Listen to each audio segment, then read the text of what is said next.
ಜಗ್ಗಿ ವಾಸುದೇವ್ ಅಲಿಯಾಸ್ ಮೈಸೂರಲ್ಲಿ ಕೋಳಿ ಫಾರಂ ಬಿಸ್ನೆಸ್ ಅಲಿಯಾಸ್ ಕಾಡು ಕಾಡು ಅಲಿಯುತ್ತಿದ್ದ ಪ್ರಕೃತಿ ಪ್ರೇಮಿ ಅಲಿಯಾಸ್ ಸದ್ಗುರು. ಇವರು ಆದಿಯೋಗಿ ಎನ್ನೋ ಒಂದು ಮಣ್ಣಿನ ಸ್ಟ್ಯಾಚ್ಯೂವನ್ನು ಮಾಡಿ ಜಗತ್ತನ್ನು ಬಕ್ರ ಮಾಡಲು ರಾಜಕೀಯ ಗುಲಾಮಗಿರಿಗೆ ಮಾಡಿಕೊಂಡು ಜನಗಳಿಗೆ ಸುಳ್ಳು ಸುಳ್ಳು ಹೇಳಿಕೊಂಡು 15,000 ವರ್ಷಗಳ ಹಿಂದೆ ಇದ್ದ 20,000 ವರ್ಷಗಳ ಹಿಂದೆ ಇದ್ದ ಆದಿಗುರು ಇದ್ದ ಶಿವ ಇದ್ದ ಅಂತ ಕಪೋಲ ಕಲ್ಪಿತ ಸೃಷ್ಟಿ ಮಾಡಿಕೊಂಡು ಜನಗಳಿಗೆ ಬಕ್ರ ಮಾಡಿಕೊಂಡು 2 ಗಂಟೆ ಟೈಮು ಕಾಶಿಯಿಂದ ಅದ್ಯಾರೋ ಪುರೋಹಿತರುಗಳನ್ನ ಕರೆಸಿ ಒಂದು ಪೂಜೆ ಮಾಡೋದಕ್ಕೆ ಇಲ್ಲಿ ಚಿಕ್ಕಬಳ್ಳಾಪುರದ ಹತ್ರ 20,000 15,000 ಫೀಸನ್ನು ಚಾರ್ಜ್ ಮಾಡುವ ಈ ಆಧ್ಯಾತ್ಮಿಕ ಬಿಸಿನೆಸ್ ಮೆನ್ ಒಬ್ಬ ಭ್ರಷ್ಟ. ಇವರಿಗೆ ಬುದ್ಧ, ಅಂಬೇಡ್ಕರ್, ಸ್ವಾಮಿ ವಿವೇಕಾನಂದ ಅವರ ಹೆಸರನ್ನು ಹೇಳಲು ಯಾವ ಅರ್ಹತೆಯೂ ಇಲ್ಲ. ಈ ವ್ಯಕ್ತಿಗೆ ಯಾರೂ ಕೂಡ ನೀನು ಸ್ಕೂಲ್ ನಡೆಸು, ನೀನು ಹಾಸ್ಪಿಟ್ಲು ನಡೆಸು, ನೀನು ಮರ ನಡು ಅಂತ ಯಾರೂ ಕೂಡ ಹೇಳಿರುವುದಿಲ್ಲ. ಈ ವ್ಯಕ್ತಿ ಜನಗಳನ್ನು ಬಕ್ರ ಮಾಡಲು, ಎಮೋಷನಲ್ ಫೂಲ್ ಮಾಡಲು ಈ ಅಸ್ತ್ರಗಳನ್ನು ಬಳಸಿಕೊಳ್ಳುತ್ತಿದ್ದಾರೆ.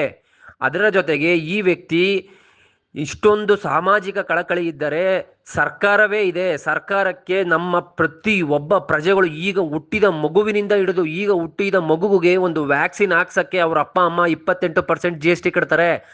ಆ ಒಂದು ಈಗ ಹುಟ್ಟಿದ ಮಗುವಿನಿಂದ ಬಿಡೋದು ಸಾಯ್ತಾ ಇರೋ ಎಣದ ಮೇಲೆ ಮಲಗಿರೋ ಒಬ್ಬ ಮುದುಕ ಅವನನ್ನ ಸ್ಮಶಾನಕ್ಕೆ ಸುಡೋಕ್ಕೆ ತಗೊಂಡೋಗೋಕ್ಕೆ ಆ ಒಂದು ಸರ್ವಿಸ್ ಆನ್ಲೈನಲ್ಲಿ ಏನಾರು ಬುಕ್ ಮಾಡಿದ್ರೆ ಅದಕ್ಕೂ ಇವತ್ತು ಜನ GST ಟ್ಯಾಕ್ಸ್ ಕಟ್ತಾ ಇರೋ ವ್ಯವಸ್ಥೆ ಇರಬೇಕಾದ್ರೆ ಸದ್ಗುರು ಅಂತ ಹೇಳಿಕೊಂಡು ಬೂಟಾಟಿಕೆ ಮಾಡುತ್ತಿರುವ ಇಂಥ ಗುರುಗಳ ಅವಶ್ಯಕತೆ ಈ ಸಮಾಜಕ್ಕೆ ಇಲ್ಲ.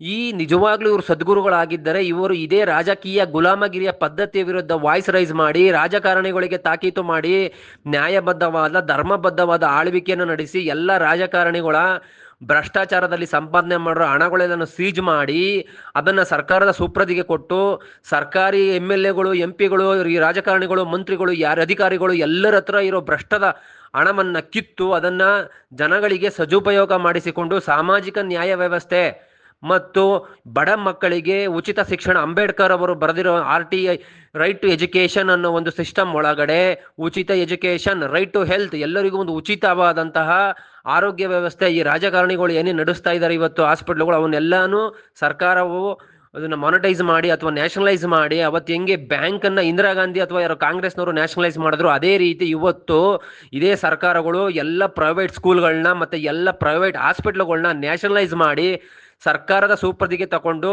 ಅತಿ ಕಡಿಮೆ ಬೆಲೆಯಲ್ಲಿ ಆರೋಗ್ಯ ವ್ಯವಸ್ಥೆ, ಶಿಕ್ಷಣ ವ್ಯವಸ್ಥೆಯನ್ನು ಕೊಡಿ ಅಂತ ಹೇಳುವ ವ್ಯವಸ್ಥೆಯನ್ನು ಮಾಡಬೇಕಿದ್ದಂತಹ ಈ ಜಗ್ಗಿ ವಾಸುದೇವ ಮತ್ತೆ SN ಗೋಯಂಕ ಅವರ 10 ದಿನದ ವಿಪಾಸನಾ ಶಿಬಿರದಲ್ಲಿ ಭಾಗವಹಿಸಿ ಅಲ್ಲಿರುವ ಆರ್ಟ್ ಆಫ್ ಲಿವಿಂಗ್ ಅನ್ನೋ ವರ್ಡನ್ನು ಕದ್ದಿಕೊಂಡು ಬಂದು ಆರ್ಟ್ ಆಫ್ ಲಿವಿಂಗ್ ಅಂತ ಹೇಳಿಕೊಂಡು ಇಲ್ಲಿ ಲೀಗಲ್ ಆಗಿ ಕನಕಪುರ ರೋಡಲ್ಲಿ ಸುಮೇರು ರಿಯಲ್ ಎಸ್ಟೇಟ್ ಪ್ರೈವೇಟ್ ಲಿಮಿಟೆಡ್ ಅಂತ ರಿಯಲ್ ಎಸ್ಟೇಟ್ ಕಂಪನಿಯನ್ನು ನಡೆಸುತ್ತಿರುವ ಶ್ರೀ ಶ್ರೀ ಶ್ರೀ ಶ್ರೀ ಶ್ರೀ ಭಗವಾನ್ ರವಿಶಂಕರ್ ಗುರೂಜಿ ಅವರು ಈ ಕೆಲಸವನ್ನ ಮಾಡೋದು ಬಿಟ್ಟು ಪಾಪ ನಮ್ಮ ಮುಗ್ಧ ಬಡ ಮನಸ್ಸಿನಲ್ಲಿ ಬಡತನ ಬಟ್ ದುಡ್ಡಿನಲ್ಲಿ ಶ್ರೀಮಂತರು ಇರೋರು, ದುಡ್ಡಿನಲ್ಲಿ ಬಡತನ ಮತ್ತು ಮನಸ್ಸಿನಲ್ಲಿ ಶ್ರೀಮಂತಿಕೆ ಇರುವ ನಮ್ಮ ಹಿಂದೂ ಜನರು ಭಾರತೀಯರನ್ನು ಬಕ್ರ ಮಾಡಲು ಉಪಯೋಗಿಸುತ್ತಿರುವ ಅಸ್ತ್ರಗಳನ್ನು ಕೇಳಿದರೆ ನಮಗೆ ಹೊಟ್ಟೆ ಉರಿಯುತ್ತದೆ.